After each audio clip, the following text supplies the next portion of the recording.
Hello दोस्तों, आप सभी का मेरे चैनल पर स्वागत है। तो आज हम टेंस के बारे में जानेंगे। टेंस का चैप्टर शुरू करने जा रहे हैं। जो आपको इंग्लिश में टेंस हम शुरू कर रहे हैं। तो टेंस के बारे में देखते हैं। टेंस क्या है? टेंस है किसी कार्य के, कोई कार्य के समय एवं अवस्था को व्यक्त करता है। क्या होता है? कोई कार्य है कि समय एवं अवस्था को व्यक्त करता है, उससे क्या बोलते हैं? टेंस बोलते हैं। तो चलिए दोस्तों, टेंस के बारे में सब सीखते हैं। तो टेंस को 3 पार्टों में बांटा गया दोस्तों। पहला है प्रेजेंट टेंस, दूसरा है पास्ट टेंस और तीसरा है फ्यूचर टेंस। तो दोस्तों, इसका सब डिवीज़न हुआ, मतलब छोटा, उसका प्रेजेंट का भी छोटा भाग हुआ, इंडेफिनिट हुआ, कंटिन्यूअस हुआ, परफेक्ट हुआ और परफेक्ट कंटिन्यूअस हुआ। ये सारे मूल हुआ और इसके सब डिवीज़न हुए, मतलब कि उसके अंदर का पार्ट हुआ। मेनली 3 प्रकार का टेंस है, एक वर्तमान काल, भूतकाल और भविष्यत काल। फिर उसमें 4 डिवीज़न है, इंडेफिनिट का, कंटिन्यूअस का, परफेक्ट का और परफेक्ट कंटिन्यूअस का। तो यहाँ देखिए दोस्तों, नोट में क्या देगा? प्रश्नतः, सामान्यतः, फार्मूला अथवा कंफ्यूजिंग जोड़े पर आधारित होते हैं। तो कंफ्यूजिंग पेयर के बारे में देख लेते हैं।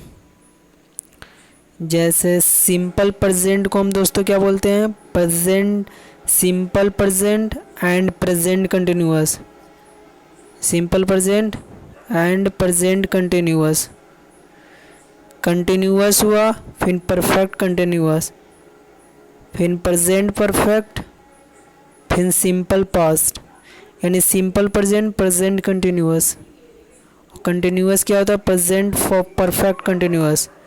और प्रेजेंट परफेक्ट सिंपल पास्ट होता है, फिर सिंपल पास्ट पास्ट परफेक्ट होता है। तो अब हम बारी बारी से एक एक गो के बारे में अध्ययन करेंगे दोस्त। टेंस बहुत ही इंपॉर्टेंट है आपके एग्ज़ाम के मद्देनज़र देखते हुए। तो टेंस को बारी बारी से हम समझते हैं। पहला क्या है? Present indefinite tense.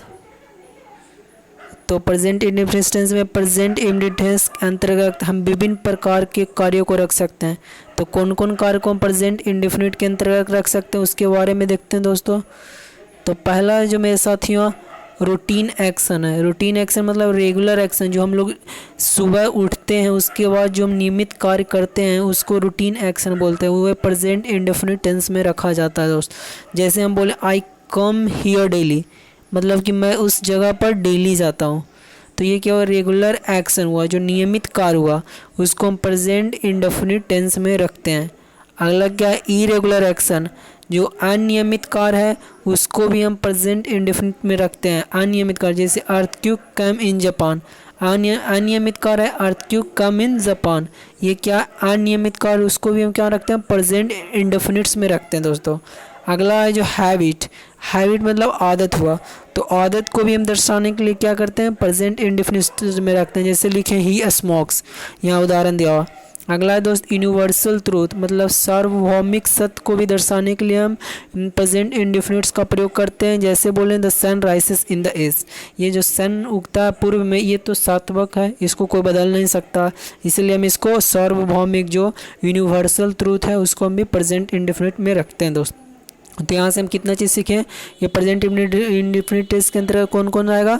जो रेगुलर एक्शन हो, जो नियमित कार्य हो, इरेगुलर एक्शन हो, अनियमित कार्य हो, हमारी आदतें, सार्वभौमिक सत्य है, ये सारी कहाँ आएगा? प्रेजेंट इंडेफिनिट के अंदर आएगा। रेगुलर एक्शन करने का मतलब जिससे बोले आई कम हियर डेली, मतलब मैं डेली वहाँ जाता हूँ, तो ये रेगुलर एक्शन में हुआ। इरेगुलर एक्शन में हुआ क्या? Earthquake came in Japan, Japan में मतलब अर्थक्वेक आते रहता है, अनियमित कार्य हुआ। हैबिट बोला आपकी आदतें को दर्शाता है। यूनिवर्सल ट्रूथ है, मतलब जो सत्य, मतलब ब्रह्मांड में, यूनिवर्स में कहीं भी जाइएगा तो ये सत्य है, उसको भी हम लोग कहाँ रखते हैं? तो प्रेजेंट इंडेफिनिट में रखते हैं साथियों। तो आगे हम देखते हैं। अगला देखिए प्रेजेंट इंडेफिनिट में किसको रखते हैं? जैसे नोट न्यूज़पेपर के हेडलाइंस, जो न्यूज़पेपर का हेडलाइन जैसे लिखते हैं times of India, Hindustan times के हेडलाइंस एंड और स्पोर्ट के कमेंट्री भी सिंपल प्रेजेंट टेंस का प्रयोग करते हैं। जो न्यूज़पेपर का हेडलाइन हुआ और स्पोर्ट जो हम लोग क्रिकेट के देखते हैं उसमें जो कमेंट्री करता है दोस्तों, वो भी सिंपल, जैसे देखिएगा बोलते रहेगा the batsman runs 50 in this over, इस तरह के अगर सिंपल प्रेजेंट का ही प्रयोग करता है कमेंट्री बॉक्स में। जैसे पीएम साइंस डील, ए साइंस हुआ, ये सिंपल प्रेजेंट हुआ। अगला सचिन अस्ट्रैक्स, सचिन हुआ, अस्ट्रैक्स B5 हुआ दोस्तों। द बॉल, सचिन क्या क्या स्ट्रैक्स किया द बॉल को। And off it goes, and off it goes across the boundary line. And क्या हुआ दोस्तों, और देखिए सचिन हुआ, इसको समझते हैं। सचिन हुआ, नाम हुआ दोस्तों, अस्ट्रैक्स V5 हुआ, प्रेजेंट हुआ। द बॉल, बॉल को क्या क्या स्ट्राइक्स किया, बॉल को, गेंद को। द बॉल आर्टिकल देखिए जैसे डिफिनिट आर्टिकल है, बॉल नॉन है। And off it goes, and क्या होगा, of it goes across the boundary line. It goes, कौन ईट किसके लिए आया दोस्तों, तो ईट आया बॉल के लिए। इट गोस सिंपल प्रेजेंट है दोस्तों, अक्रॉस, साथ ही across the boundary line, across the boundary line. तो ये हुआ सिंपल प्रेजेंट का, यहाँ यूज़ किए स्ट्राइक्स, गोस। अगला देखिए, निकट भविष्य के किसी प्लान्ड कार्य को व्यक्त करने के लिए भी सिंपल प्रेजेंट टेंस का प्रयोग हो सकता है। जो निकट भविष्य के किसी प्लान्ड कार्य, जो निकट भविष्य में जो प्लान्ड कार्य है उसको भी व्यक्त करने के लिए हम लोग क्या करते हैं, तो प्रेजेंट टेंस का प्रयोग करते हैं। जो निकट भविष्य में को बताने के लिए प्रेजेंट टेंस का प्रयोग करते हैं। तो आगे देखते हैं, अगले पृष्ठ पर देखते हैं आगे क्या है। जैसे लिखा, the prime minister leaves for China next week. तो प्राइम मिनिस्टर लिव्स कर देंगे, छोड़ देंगे चाइना को, किसने, तो अगले वीक। तो लिव्स यहाँ क्या हुआ, सिंपल प्रेजेंट। जो निकट भविष्य को दर्शाने के लिए हम लोग क्या करते हैं, प्रेजेंट टेंस का प्रयोग करते हैं। तो इसका फार्मूला देखते हैं। जैसे पॉजिटिव में सिंपल प्रेजेंट को कैसे लिखते हैं, सब्जेक्ट हुआ, V1 हुआ, ऑब्जेक्ट हुआ। अगर सब्जेक्ट आई हुआ, बी हुआ, दे हुआ, यू हुआ अथवा प्लूरल हो तो सब्जेक्ट आई होगा, बी होगा, दे होगा, यू होगा। आप लोग प्रोनाउन पढ़ लिए होंगे, यदि नहीं पढ़े होंगे तो हम आप बोलिए तो हम पढ़ा देंगे प्रोनाउन भी। तो यहाँ पर पॉजिटिव, यहाँ पॉजिटिव में क्या होता है, सब्जेक्ट होता है, वर्ब होता है, सब्जेक्ट होता है, वर्ब होता है और ऑब्जेक्ट होता है। अगर सब्जेक्ट आई है, first person I, we first person subject I, we plural first person, they third person plural, and you क्या हुआ, प्लूरल होगा। और सब्जेक्ट निगेटिव में देखिए दोस्तों, सब्जेक्ट हुआ, फिर डू नॉट हुआ, नॉट हुआ, V1 हुआ, ऑब्जेक्ट हुआ। निगेटिव वाला वर्ड में डू नॉट लग जाएगा, निगेटिव वर्ड आ जाएगा, नॉट आ जाएगा। जैसे क्वेश्चन देखिए, do plus subject plus V1 plus object, ये क्वेश्चंस के फॉर्म हुआ डू। जब पॉजिटिव बॉक्स में सब्जेक्ट को हम लिखेंगे तो डू प्लस सब्जेक्ट लिखेंगे, फिर वो V1 लिखेंगे, ऑब्जेक्ट लिखेंगे। Do plus subject plus not plus V1 plus object क्या लिखते हैं दोस्तों, ये निगेटिव में लिखेंगे, या इसको don't plus subject plus V1 plus object, ये लिखने का तरीका है बस, कि आप ऐसे समझिएगा कि इस प्रेजेंट वाक्य को हम कैसे लिखते हैं, एक्सप्रेस करते हैं, उसको व्यक्त करते हैं उसको। तो जैसे पॉजिटिव वाक्य में क्या था, पहले सब्जेक्ट था दोस्त साथियों, उसके बाद V1 था दोस्त साथियों, और इसके बाद ऑब्जेक्ट था। अगर सब्जेक्ट आई होगा, फर्स्ट पर्सन आई होगा, we first person plural form, they third person plural form, you second person plural form अथवा प्लूरल हो तो निगेटिव में सब्जेक्ट हो जाएगा, फिर negative word do not don't होगा, फिर V1 हो जाएगा दोस्तों, फिर ऑब्जेक्ट होगा। आगे देखिए, आगे पॉजिटिव वर्ड में सब्जेक्ट हुआ, V1 हुआ, एस या ES लगेगा दोस्तों, ऑब्जेक्ट होगा। अगर subject he she it name एवं सिंगुलर है तो सब्जेक्ट के साथ V1 प्लस एस या ES लगेगा प्लस ऑब्जेक्ट होगा। अगर ही सी इट सिंगुलर हो, यहाँ पर क्या था, object plural, he I we they, I था, we plural, they plural, you plural, इसके साथ क्या था, V1 लगता था। लेकिन ही सी इट नेम एवं सिंगुलर के साथ एस या ES लगेगा। निगेटिव में सब्जेक्ट के साथ डस नॉट लगेगा या डसेंट लगेगा, फिर V1 लगेगा, ऑब्जेक्ट लगेगा। और क्वेश्चंस में देखिए डस प्लस, लेकिन इसको जो प्लूरल फॉर्म में डू लगाते थे क्वेश्चन में, लेकिन इसमें क्या डस लगेगा, फिर सब्जेक्ट लगेगा, फिर V1 लगेगा, फिर ऑब्जेक्ट लगेगा, फिर डस प्लस सब्जेक्ट नॉट लगेगा, V1 लगेगा, फिर ऑब्जेक्ट लगेगा। तो ये सारे केस से आप समझ लिए होंगे। जैसे देखिए पहले लिखता what he knows about you, तो what he knows about you गलत है, इसका क्या होगा क्वेश्चन टैग व्हाट डस लग जाएगा।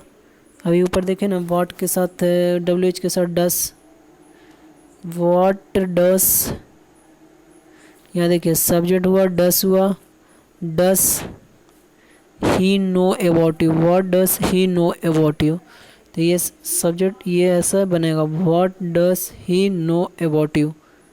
अब आगे देखते हैं, जैसे लिखा हुआ है I do not know what, जैसे I do not know what he knows about you, ये सही है बात। अगला appeal of the victim to transfer the cases related to rights to some other states do not affect the merit of the case, change do to does हो जाएगा। जैसे देखो व्याख्या क्या, नीचे व्याख्या को समझ लीजिए और तो समझ में आ जाएगा आपको भी। पहले वाक्य में व्हाट का प्रयोग, पहला जो वाक्य था क्या था व्हाट ही नोस अबाउट, तो पहले वाक्य में व्हाट का प्रयोग सवाल पूछने के लिए किया जा रहा है, अंततः व्हाट के बाद क्वेश्चन फॉर्म का प्रयोग करें। दूसरे वाक्य में व्हाट दो वाक्यों को जोड़ा, जैसे आई डोंट नो मैं नहीं जानता, what he knows about you, अतः व्हाट के बाद सेंटेंस फॉर्म का प्रयोग न करें न कि क्वेश्चन फॉर्म का, सेंटेंस फॉर्म का प्रयोग करें। इसमें बोल रहा है व्हाट क्या कर रहा है, दो शब्द को जोड़ने का काम कर रहा है, जैसे I don't know what he knows about, यहाँ जोड़ने का काम कर रहा है, इसलिए इसको सेंटेंस फॉर्म की तरह प्रयोग करें। और यहाँ पर क्या था व्हाट क्वेश्चन का प्रयोग क्वेश्चन की तरह प्रयोग कर रहे थे, इसीलिए वहाँ पर व्हाट की जगह पर डस हो जाएगा। अगला क्या है थर्ड का, देखिए एक्सप्लेनेशन। वाक्य 3 में क्या है, एक वाक्य में वर्ब उस सब्जेक्ट के अनुसार होना चाहिए जो वाक्य का मेन वर्ब हो। हम अक्सर वर्ब को नज़दीक वाले सब्जेक्ट से मैच कर देते हैं, लेकिन ऐसा करना गलत है। तो यहाँ कहने का सेंस है कि यहाँ पर वर्ब है जो सब्जेक्ट के अनुसार होना चाहिए। तो appeal of the victims to transfer the case related to rights to some other states, तो यहाँ पर अपील इसके कारण डस होना चाहिए, न कि स्टेट के कारण डू लग गया, ये भी ध्यान देना है। अगला है सिंपल पास्ट, जो कार्य खत्म हो चुका उसको सिंपल पास्ट के अंतर्गत आता है। जो कार्य खत्म हो गया उसको कहाँ रखते हैं हम लोग, सिंपल पास्ट में। प्रेजेंट का हम लोग बात समझ गए होंगे। प्रेजेंट में क्या देखे थे कि हैबिट वाले एक्शन को जो डेली हम लोग जो कार्य करते हैं और यूनिवर्सल ट्रूथ है, सार्वभौमिक सत्य, ये सारे वाक्य क्या आते हैं, तो ये सारे वाक्य सिंपल प्रेजेंट के अंदर आते हैं। तो सिंपल प्रेजेंट में क्या था कि उसमें थी क्या था, सब्जेक्ट था, वर्ब था, ऑब्जेक्ट था, और डू डस का प्रयोग करते थे, डू करते थे प्लूरल फॉर्म में। प्लूरल में क्या हुआ, आई हुआ, बी हुआ, दे हुआ, यू हुआ, ये प्लूरल में डू का प्रयोग करते थे। लेकिन सिंगुलर में क्या प्रयोग करते थे, सिंगुलर में हुआ जैसे ही हुआ, सी हुआ, ईट हुआ, ये सारे के साथ डस का प्रयोग करते थे। ठीक है, ये सारे को क्वेश्चन फॉर्म में रखते थे तो डस में रखते थे, और ये सारे पढ़ लिए। तो अब आगे देखते हैं सिंपल पास्ट, जैसे I saw you but you did not see me, इसका फॉर्मूला है subject plus V2 plus object, या सब्जेक्ट प्लस डिड नॉट यानी didn't plus V1 plus object. और ये subject plus didn't plus negative के लिए हुआ, ये पॉजिटिव के लिए हुआ। जैसे सिंपल प्रेजेंट में पॉजिटिव के लिए देखे थे और नेगेटिव के लिए देखे थे। पॉजिटिव के लिए क्या देखे थे, एक बार आपको रिवीजन कर देते हैं एक बार। जैसे subject plus V1 plus object था पॉजिटिव में, और नेगेटिव में subject plus do not plus V1 plus object था, और क्वेश्चन में do plus subject plus V1 plus object था, और do plus subject plus not plus V1 plus object था। तो ये था कि किसके लिए, तो ये प्लूरल के लिए था। और सिंगुलर के लिए क्या था, subject plus V1 plus S plus ES plus object था। और subject plus does not plus V1 plus object था। ये पॉजिटिव और निगेटिव सेंस का वाक्य था। और कब में, तो सिंगुलर फॉर्म में। और क्वेश्चन फॉर्म में क्या था, डस से शुरू करते थे। उसी तरह यहाँ पर पास्ट में भी यही चलेगा दोस्त साथिया। तो डिड रहेगा, फिर सब्जेक्ट हो जाएगा, V1 हो जाएगा, ऑब्जेक्ट हुआ ये क्वेश्चन फॉर्म में। डिड के साथ क्या लगेगा, सब्जेक्ट आएगा, उसके बाद क्या आएगा, V1 आएगा, फिर उसके बाद ऑब्जेक्ट आएगा। फिर वही डिड के पास सब्जेक्ट आएगा, फिर नॉट आएगा, निगेटिव सेंस में बोल रहे हैं, फिर V1 आएगा, फिर ऑब्जेक्ट आएगा। या डिडेंट लिख दे, जैसे प्रेजेंट वाले वाक्य में क्या करते थे, डस लगते थे, सब्जेक्ट लगाते थे, नॉट लगाते थे, फिर V1 लगाते थे, ऑब्जेक्ट लगाते थे। ठीक उसी तरह यहाँ पर, लेकिन उसमें क्या था, एक आई बी दे यू प्लूरल वाले के साथ लगते थे, डू लगाते थे, और सिंगुलर वाले के साथ डस लगाते थे। यहाँ पर डिड लग जाएगा। तो आगे प्रश्न पर चलते हैं दोस्तों। अगर वाक्य की शुरुआत इट इज़ टाइम या it is high time, it's time या इट्स हाई टाइम से हो, तो उसके बाद सब्जेक्ट का प्रयोग हो तो सब्जेक्ट के बाद वर्ब।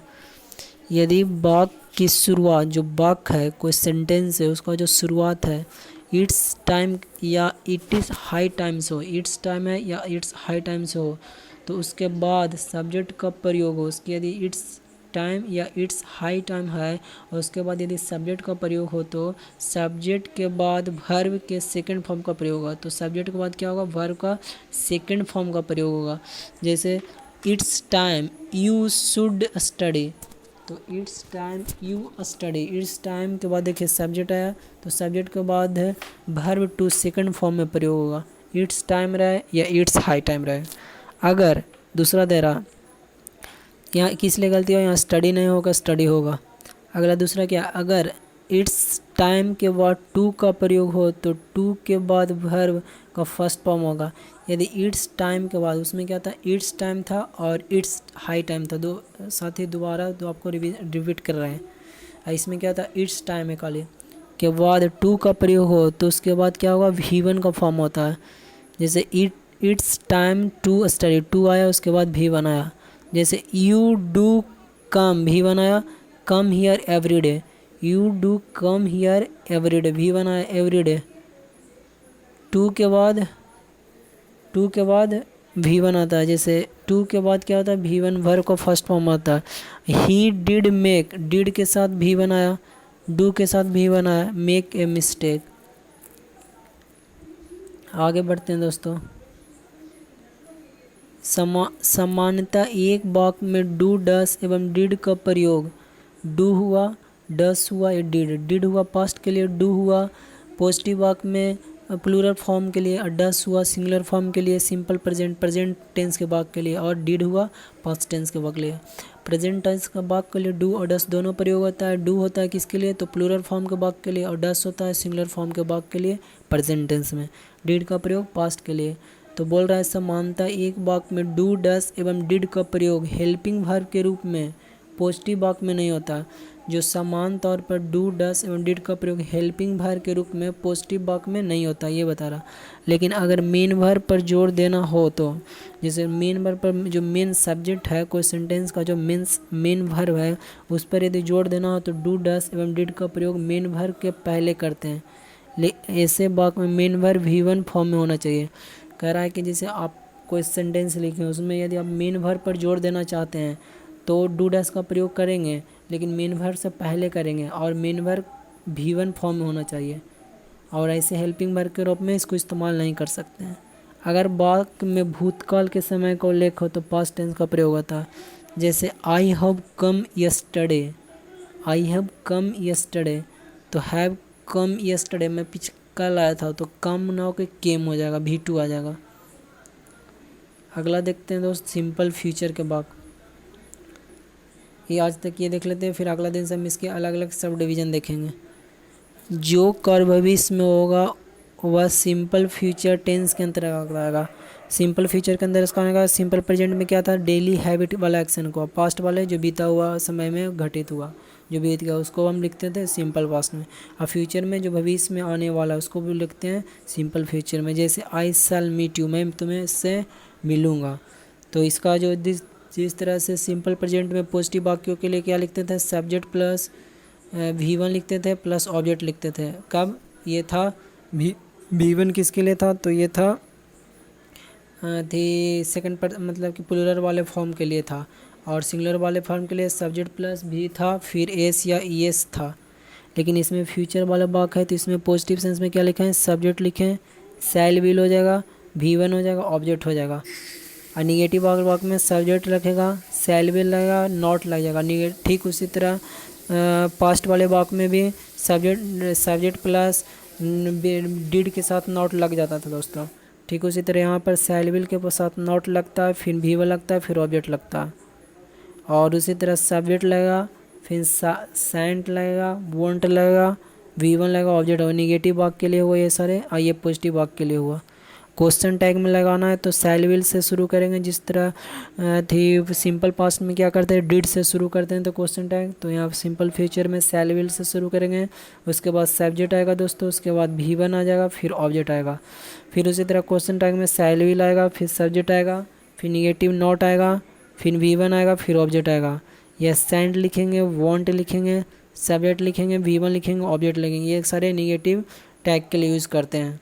और उसमें क्या था, एक बार इसको रिवीजन कर लीजिए, आप लोग भूल गए होंगे। जैसे देखिए यहाँ पर सब्जेक्ट पॉजिटिव के लिए सब्जेक्ट लिखते थे, सिंपल प्रेजेंट का बात कर रहे हैं, V1 लिखते थे, ऑब्जेक्ट लिखते थे। अगर subject I we they you अथवा प्लूरल हो तो सब्जेक्ट लिखते थे, डू नॉट लिखते थे यानी डोंट लिखते थे, प्लस V1 लिखते थे, ऑब्जेक्ट लिखते थे। क्वेश्चन में क्या लिखते थे दोस्तों, तो डू लिखते थे, डू से शुरू करते थे। और तो ये आपको दिखा रहे थे। आगे देखिए अगला क्या है, नोट में यहाँ दिखा रहा है कि शैल विल का प्रयोग मॉडल में विस्तार से दिया जाता है। ठीक है, अगला प्रेजेंट कंटिन्यूअस, जो कार्य वर्तमान में यानी वाक्य को बोलते समय हो रहा है, जो कोई कार्य है वह क्या कर रहा है, वाक्य में मतलब सेंटेंस को बोलते समय कार्य हो रहा है, तो उसको क्या करते हैं, प्रेजेंट कंटिन्यूअस के अंतर्गत आता है। जैसे बोले I am studying tense now, मतलब मैं क्या कर रहा हूँ, टेंस को भी पढ़ रहा हूँ, काल के बारे में पढ़ रहा हूँ। तो कई बार कार्य जारी अवस्था होते हुए भी दिखाई नहीं देता, परंतु उन्हें भी प्रेजेंट कंटिन्यूअस टेंस के अंतर्गत रखते हैं। तो ये तो सिंपल सेंटेंस था जिसमें हम लोग बोलें कि I am studying tense now. लेकिन बहुत सारा सेंटेंस ऐसा होता है कि कंटिन्यूअस होते हुए भी हमें दिखाई नहीं देता, तो उसको पहचानना। जैसे coastal area are getting submerge, जो कोस्टल एरिया आर गेटिंग क्या हो गया, सबमर्ज हो गया, तो गेटिंग सबमर्ज हो रहा है। अगला क्या, population is increasing day by day, तो इंक्रीजिंग दिन प्रतिदिन बढ़ रहा है, तो ये भी एक कंटिन्यूअस ही है, हम लोग को दिखाई दे रहा नहीं दे रहा, लेकिन क्या है कंटिन्यूअस फॉर्म में कि is increasing day by day, मतलब दिन प्रतिदिन ये बढ़ रहा है। तो ये सारे था। अगला दिन से हम लोग देखेंगे इसके सब डिवीज़न के बारे में देखेंगे। प्रेजेंट का 4 पार्ट में बांटा गया है, फिर पास्ट का फिर देखेंगे, फिर फ्यूचर का देखेंगे। तो ये था, आप इसको ध्यान दे दीजिएगा, ये सारे इंपॉर्टेंट था क्वेश्चन टैग बनाने में। तो वीडियो अच्छा लगा तो सब्सक्राइब करें।